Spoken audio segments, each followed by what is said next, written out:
What's going on, everybody? Welcome to the Obsession. I'm Carl Bethke. I'm Mike Stadler.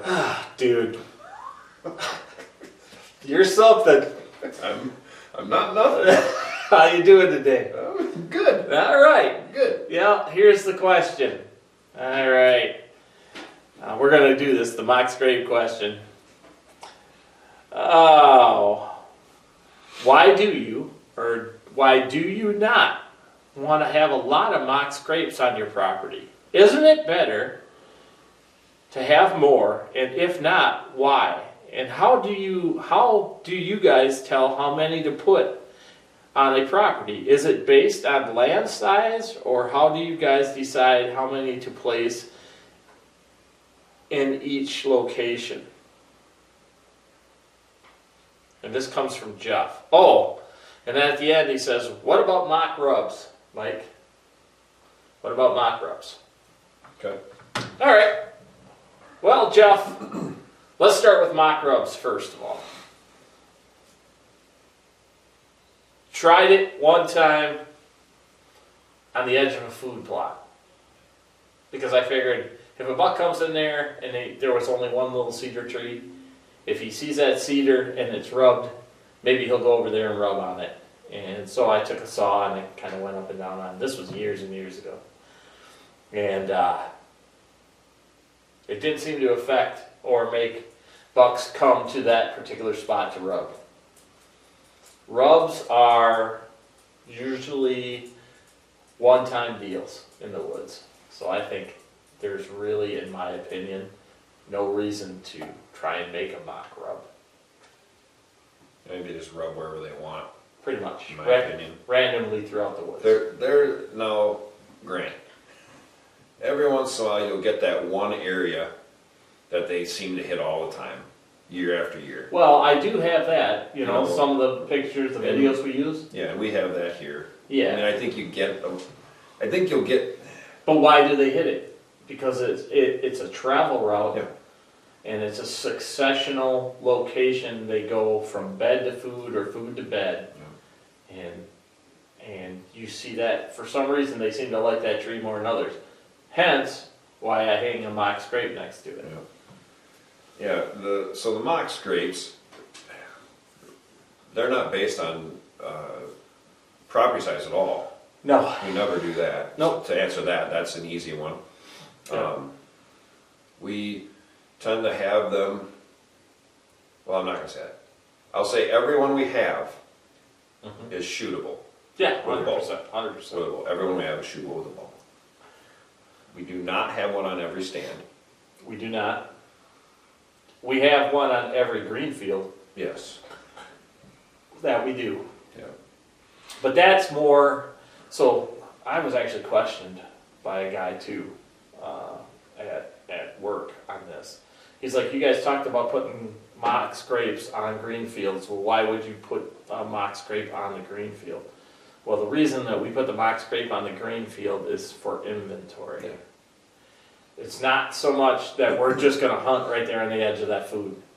We're inventorying our animals, because every animal at that point is hitting that. So does, fawns, bucks, whatever size comes into that food plot, because they do.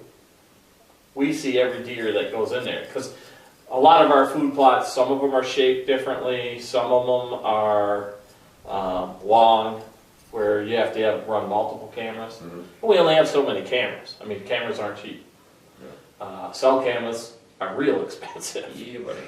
That being said, with this location, we're inventorying our animals on that particular spot. I know he asked about why don't you put more of them up. So I'll say one thing: putting up a mock scrape doesn't mean that a deer is going to hit it. No. We've proven it. Yep. Every year. Yep. And we've had them in good locations. Main trails. They just don't use them. No. It just is what it is. The biggest thing is to establish where they are using them, and that they continue to use them year after year. And those are the ones that we use religiously. Yeah. And they don't get moved. They may get replaced, Right. Because they get broke. Yep. Or whatever, but those are the ones we continue to use. And we try new ones every year. We do. And that's education based when we try new ones, based off of trails or locations that we think we can get into to hunt, if we put a mock in there, or it's not only a great location for the deer, it's also a great location for us. That's why we put it there. I think, and I'm not sure, I'll let Mike answer this, but for me, I know the individual you're talking about, who says, hang a stick in their face and they're going to put a scrape underneath it and do it all the way along the edge of the food plot or travel corridor. A lot of people would think if you hung a stick on one of Mike's main paths up to the top of his ridge, because there's usually 10 to 12 scrapes along that, they're going to hit that stick. Nope, they'll walk right by it and they'll still hit the honeysuckle. Yeah, they never hit it. So what I think happens is, and this is my view on it, and Mike will tell you what he thinks. I think if you do that, you have too many mock scrape locations, you devalue the mock scrapes itself. Mm-hmm. I put a mock in so I can hunt it to kill a deer. Yeah. Or I put a mock in on a food plot or green, like we said, for inventory for myself. Yeah. But I will say this, 8 out of those 10 that are on food plots, I can shoot also. Mm-hmm. You don't want to devalue anything, in my opinion, that you utilize to be successful. What do you think? I agree. I have put up mock scrapes with stand locations that are phenomenal, but they've never touched them. Mm-hmm. And we pulled them out. Yep. For instance, this east top water hole had a mock there in 2 different locations, either side of the stand. Didn't care. They never touched them. Always deer there. Yeah, you get pictures of deer. Never used them. Yep. Took it out. Yep. Now, below that, the pond, I just hung it last year. They hit the hell out of it. Yeah. All the time. So we utilized that one. Mm-hmm. Out in my big green plot, mm-hmm. where it is now, it used to be 25 yards from there. Yeah. In the cedar. Never touched it in the cedar. And they destroy it. Every deer destroys it at the edge of that bedding and food. By the one pond, we don't have one. Nope. We have one to it though. Yes. Going to it.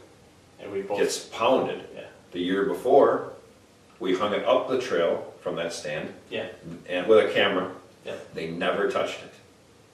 So it's a real hit and miss thing, and I get, you're talking about the person that says, and we have them, we strung 3 of them along my woods edge, and we put the 3 plots out there. Yeah. And there's one hanging there, and 20 yards from it is that overgrown box elder that hangs out there. They hit that every time. They don't care about that mock. No. They like that box elder. So we use the box elder. Yeah, 100%. And it just keeps growing. Yes. So mocks are awesome. We Yeah. love them. We utilize them a lot, but you have to do your research with them. Mm-hmm. Move them, take them out. There's some at Carl's we've tried, didn't work. We're pulling them, moving them, and we're not going to move them a long ways. No. And you'll be amazed at how deer will hit them. Maybe 20 yards away. Or just a different trail. It might be a heavily used trail, but they're not going to hit it on that trail. They don't care. Even, for example, the one you were talking about here on your property that we hung that was coming down the ridge there. Mm-hmm. When Mike says 0, he means 0 deer hit that thing. Not a deer. Not one. In a year. Yep. Full season. He killed his buck 20 yards the other side. The other side of it, yeah. That buck. Why? Yep. You killed your buck coming up from that. Yeah. Directly across from that mock. Where he was coming, he would have took that trail into that mock. Oh yeah, he was going to hit that mock. And got an arrow. So it's, and then, up above there, we put one in that, I think just last year was the first time we put one in the campsite plot. They used the hell out of it. Yeah. It's broke off. The limb is broke off now, so we have to redo that. But, going to it, no, they didn't care. No. There's one at yours, we put that water hole in, put it on their heavily used trail, Yeah. that stand, they don't care. No, They've never even used it. I had 8 pictures of Yeah. deer, and not one of these deer using this thing. They're all using they're all it. small. Yeah. But it's not, and because we've proven it, we've Yeah. researched it, you don't just hang when they use it, you know. No. We've also found the bigger diameter, they don't really care for it, the bigger, heavier vines. Yeah. So we use the smaller vines, we like to get, again, we've said this many times, a little bit of a curve on the end of it, They seem to like that a lot more. waist high, Yep. you know. 360 degrees, Yep. 6-foot rotation around it. And we'll show you on small property layouts, because we're changing some locations, we're adding some mocks this year, here and at Carl's. Yep. You know, those are things we can help you do also, we talk about. Yeah. Be sure to check that out. But yeah, I mean, go ahead and hang a bunch of them if you want. Yeah. I don't feel it's gonna help you. As an experiment, I would say that you could try it, but I'll tell you right now, I say there's 0 chance of deer using all of them. Yeah, it's just, It creates random movement, and you don't want random movement. You want predictable movement with whitetails. well, you know, a mock line like that kind of reminds me of like a rub line. Yeah. So like one year you get a rub line, because they're using that line Yeah. that year. Well, not gonna be back there next year probably using the same rub line. Not always, no. I mean, sometimes yes, but not usually. So I mean, can you hunt and kill a buck off of it? You can. Yeah. But, you know, Predictability is Yeah, low. Chances are it's low. hard to make them use things like that. Once you get an established place, though, it doesn't change. It Right. has not changed for us. A lot of people talk about that, hub scrape or communal scrape or whatever. That's what you want to create with a Yeah. mock. That's what a mock is. That's what a mock is. It's a communal scrape. You want every deer, buck, fawn, doe fawn, mature buck, mature doe, everything hitting that. You're going to actually have raccoons coming in there, all kinds of other stuff. Yeah. You know, that's a good point, because now your other scrapes that you find Yeah. are the ones that are going to show you a little bit more. Mm-hmm. Because you're going to get them up and down your trails. Mm-hmm. They're going to be off that mock. Yep. When you see them opened up, you're coming into a stand or going out of a stand, like, hey, this wasn't in yesterday. Yep. Hey, those 3 weren't over there. So here's the deal with that. So what Mike just explained to you. If you see that situation, what just happened? Well, now you've got predictable movement. Because now you know what they're doing. Yeah, you know he's, Because they're coming to that hub, and then all of a sudden they're going one way or the other way. Is there food down here? Is there bed? and he's making his path Yeah. known now. Yeah. And if you go, let's just say he hits that hub scrape and he's going to food, right? And you can tell direction based off of hoof prints, depending on which way they're going or whatever. So you know, okay, well, if he's going to food from what it was a bedding area, guess what? That's probably 9 times out of 10 a what? Evening stand.